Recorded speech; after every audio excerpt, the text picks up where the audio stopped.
Marcos, el rey ya llegó. Es Argentina, es Argentina,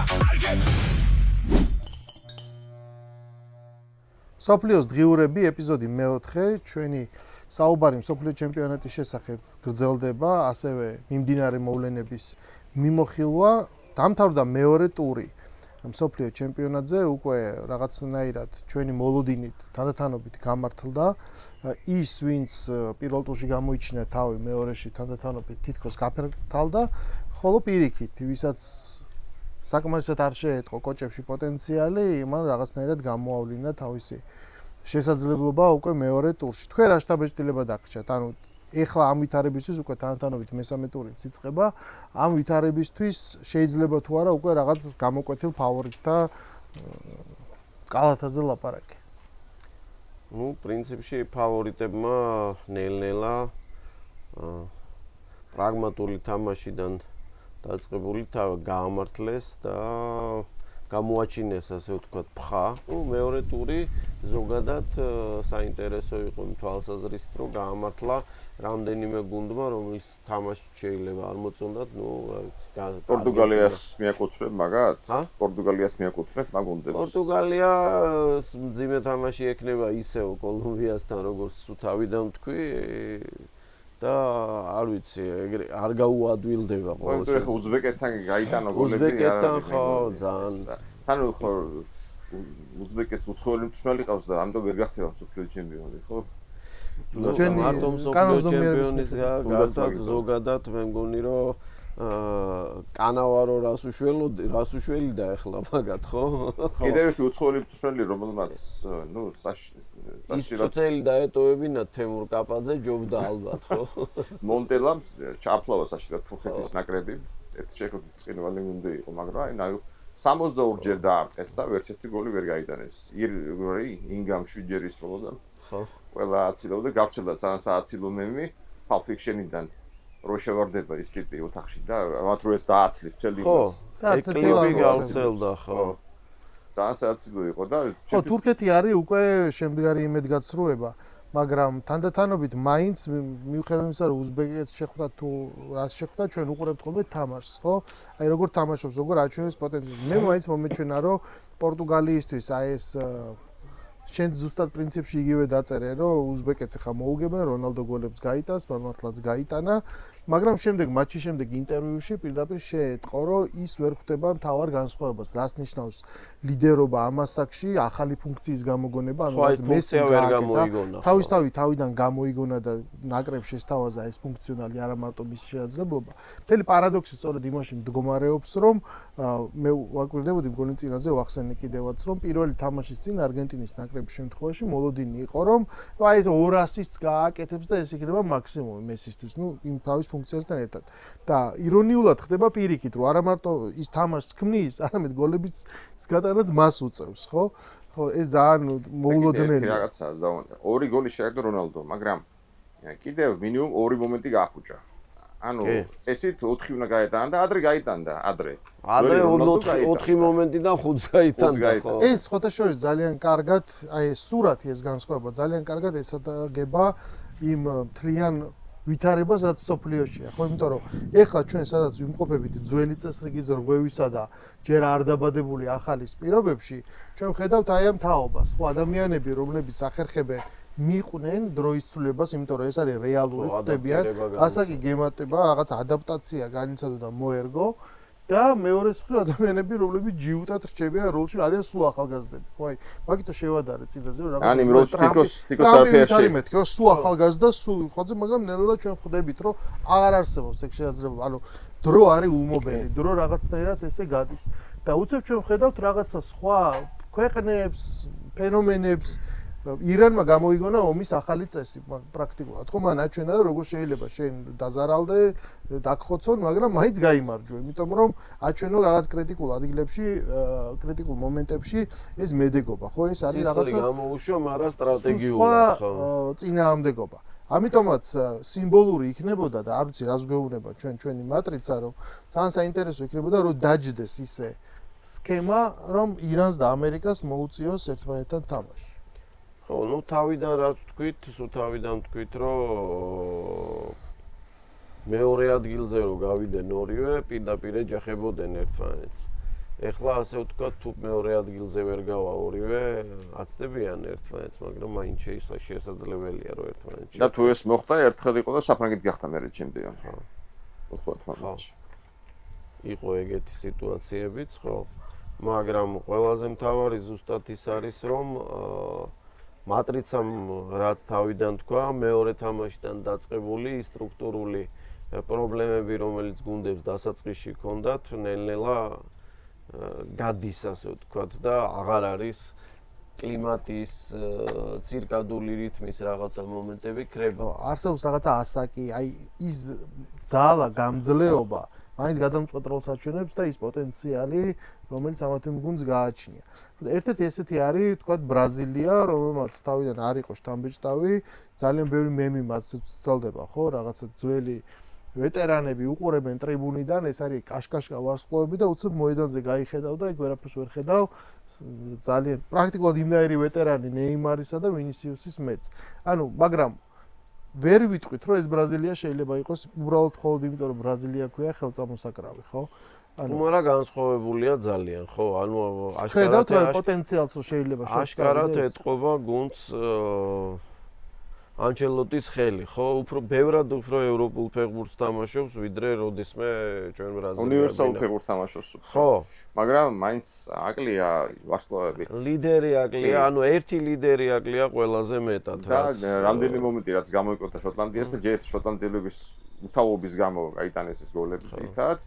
და მეორე თავით მანდამაც იმათი უთავობა დაცვაში, მაგრამ ამავე დროს თვითონ თავით ვერ ითამაშეს კარგად და რამდენი მომენტი შოტლანდიას ჰქონდა, თავით შეიძლება გოლის გატანა ალისონმა ივას კაცა ძალიან და ეს არა ეხლა უძლიერესი შოტლანდია რეალურად. უძლიერესი შოტლანდია რაც იყო მსოფლიო ჩემპიონატებში იყო 82 წელს და მას ქართველებმა გაუტანეს გოლები, ჩევაძენ და შენგელიევს ხუთაშორის. ისეთ შოტლანდია არ ყოფილა არასოდეს. წკინვალე ფეხბურთელები დაკომპლექტებული, ლივერპულის არსენალის ვარსკვლავი. მაშინ ძალიან კარგი გუნდი იყო, ხო. ისიც ვერ გავიდა ჯგუფიდან ხუთაშორის მაშინ. რაც შეეხება სხვა ლიდერებს, როგორიც არის მბაპე, ჰალანდი, აი ისინი ვისგანაც ელიან მეც, არა მხოლოდ რეკორდებს, არამედ რაღაც წკინვალე თამაშსაც, ხო? ეს მესი და რონალდოს ტრადიციული დაპირისპირება გასაგებია, მაგრამ უნდა აჩვენოს მსოფლიო ჩემპიონატმა რაღაც ახალი ვარსკვლავი, ესე ვთქვათ, უნდა შექმნას და დაბადოს. ვის ატყობთ ამის შესაძლებლობას ყველაზე მეტად? მე მგონი მბაპე არის შედარებით დასვენებული და მას აქვს ამის შანსი. ჰოლანდე არ არის ისე დასვენებული. ჰოლანდს ხო. ზინეს ესე ხანგრძლივი სეზონი ჰქონდა და ეხლა კი გაიბწყინა ამ გუნდებთან, მაგრამ ჯერ ეს ხო ჯგუფის თამაშებია და ხა. აი სენეგალი იყო შედარებით ძლიერი, ვისაც შეხვდნენ. ასე რომ ხა ნორვეგია სხვა განვიხილოთ ჩვენ ფავორიტებთან, ხო, არა ხო, აღიარებთ. ისევ მესი და მბაპე გამოდის ამ ეტაპზე და ჰარი კეინი შეიძლება თუმცა რა გითხრათ ეხლა ინგლისში ჩემი აზრით აქვს ყოველთვის ერთი სისტემური პრობლემა. მარტო ინგლისელები თამაშობენ, არაფერი არ გამოდის. აი, მაგათ თორე ითამაშონ, როგორც იმპერიამ, ანუ შოტლანდიასთან და უელსთან ერთად, მე მგონი შეიძლება გამოვიდეს რაღაცა რა. რაც შეეხება აფრიკულ გუნდებს, ხო? აი, გამორჩეულია ამ მხრივ მაროკო, რომელიც აი სულ ჩვენ ზუსტად PSG-დან ვიცით და დაკომპლექტებულია, ხო, ესეთი ვარსკვლავებით, რომელიც შეიძლება იყოს აი ამ თამაშებიდან ეს კითხვა ადრეც დავსვი, აი ეს გუნდი, რომელიც ყველაზე შორს წავა რა, რომელიც ყველა მსოფლიო ჩემპიონატს აქვს ხომ ყავს ხომ გამორჩეული აფრიკული გუნდი. ნუ აი მაროკო არა, ალბათ, ყველაზე სერიოზული გუნდი, რომელმაც უკვე წინა ჩემპიონატშიც შემოგთავაზა სიურპრიზები და ასე ვთქვათ, დაარღვია მთელი გათვლა იმისა, რომ პორტუგალია გავიდოდა და მესი რონალდო. ეს ხო არა თანა ტიპიური აფრიკული გუნდი, ევროპელები არიან ძირითადად ევროპაში დაბადებულები და ესეც მატებს რაღაცას. ცალკე ესე ვთქვათ, ძალას ხო ამ გუნდს ხადი, არ არის ტიპიური აფრიკული გუნდი. ანუ ხა პირდაპირ ვთქვათ, ხა ევროპულ კლუბებში თამაში არის სხვა, ტაქტიკური განსწავლება სხვა დონეზეა და ასე შემდეგ. ასე რომ ხა მაროკოში ევროპელები თამაშობენ ისე. ой, ჩრდილოეთ აფრიკა შეიძლება უკვე აღარც იყოს აფრიკად განხილული, ეს უკვე მიბულია ხმელთაშუა ზღვის აუზი. ხო, კი არა სენეგალიც კი იყო ძალიან საინტერესო ხუმრობები სენეგალისა და საფრანგეთის შეხვედრას შორის, რომ ანუ სენეგალი უფრო თეთრები არიან ვიდრე საფრანგეთი და გონია რომ ერთმანეთს თითქოს ორივე აფრიკელია, მაგრამ ისინი ლაპარაკობენ არაბულად, ანუ ფრანგები ლაპარაკობენ არაბულათო, ხოლო სენეგალი ლაპარაკება ფრანგულად. ეს იყო ძალიან დიდი და ამას ქვია აფრიკული გუნდი და იმას ქვია ფრანგული. აი ესეთ გლობალიზაციის ამ პირობებში გვიწევს არა მარტო ცხოვრება, არამედ თამაშების ყურება. ჩემპიონატი უკვე თანდათანობით ძალიან საინტერესო საყურებელი გახდა. პრაქტიკულად ყველა მატჩის ყურება შეიძლება, ყველგან არის რაღაცა თანასწორი შეჯიბრი. მე ვიტყოდი, რომ აი ამ 58 გუნდიანმა ჩემპიონატმა გარკვეულწილად გაამართლა, ხო? იმიტომ რომ დონე მაღალია, შეჯიბრი რთულია, ყველგან გჭირდება ქულა, დასაკარგი არაფერი არ არის. ზოგის ლამაზ თამაშს უყურებ და გაინტერესებს როგორ განვითარდება. ეხლა სამხრეთ აფრიკელებზე არავინ არ ელოდებოდა რომ კორეას მოუგებდნენ, მაგრამ ხო. მე მახსოვს რომ ჩემპიონატის დასაწყისშივე უკვე იძახდნენ რომ აი 4 გუნდი რომელიც გავა ნახევარფინალებში და აი 1-2 ფავორიტი ვინც იბრძოლებს ჩემპიონებისთვის და ეს უმეტესწილად ესეც ხდებოდა, ხო?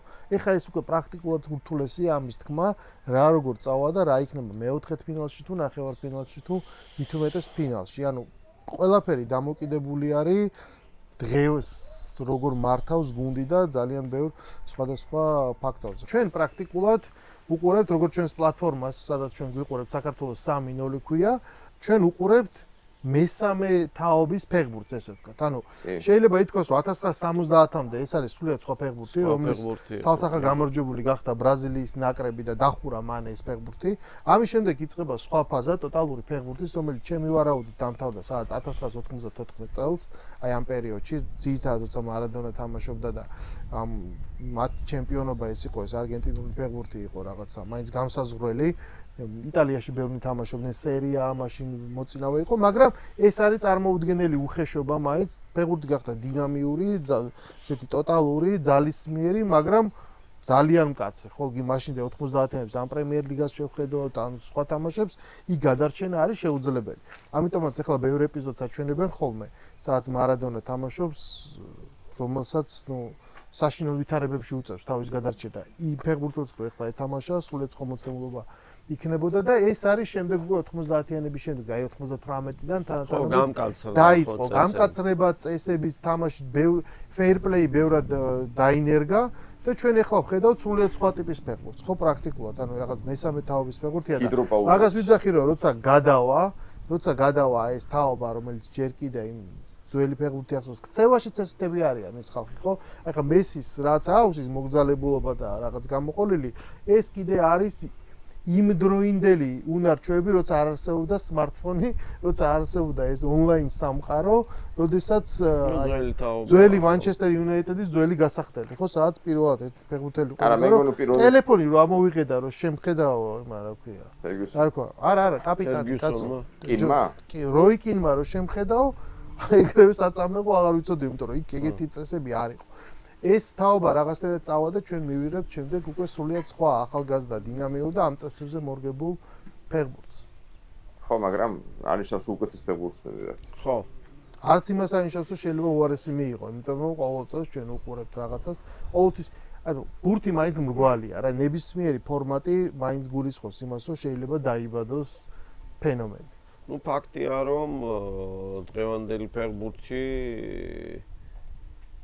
უფრო მეტად გათვლადი და უფრო მეტად პრაგმატული არ არის, ხო? მაინც მიუხედავად იმისა, რომ ეს პრაგმატულობა არსებობს და არსებობს არასანახაობრივი ფეხბურთიც, მიუხედავად ამისა, მაინც ვერცად ვერ წავედით და კარგია ისევ ფეხბურთი, ხო? მაინც არის ბურთი მრგვალი, მაინც არის მოლოდინობა. ეს არის ცხოვრების და ფეხბურთის. არგენტინას ყველა თაობაში ერთ ფენომენი ყავს, დი სტეფანო მარადონა, მესი. ხო. ეს მართლაც უნიკალური მომენტია. თუ ყავთ, სასწაული ყავთ. თუ ამას დაემთხვა წვრთნელის ფაქტორი, ფეხბურთელების და შეთამაშება, მაშინ ვიღებთ არაჩვეულებრივ სანახაობას. თუმცა დი სტეფანო საბოლოო ჯამში მაინც საკლუბო ფეხბურთით უფრო აცნობდა. მაშინ ხო არგენტინელები რაღაც უცნაური სისტემით ნაკრები უცნაურად თამაშობდა, არ მიყავდა უცხოეთიდან ფეხბურთელები. ხო, და ამიტომ მოუწია ესპანეთში. ძირითადად კარიერის განლევა.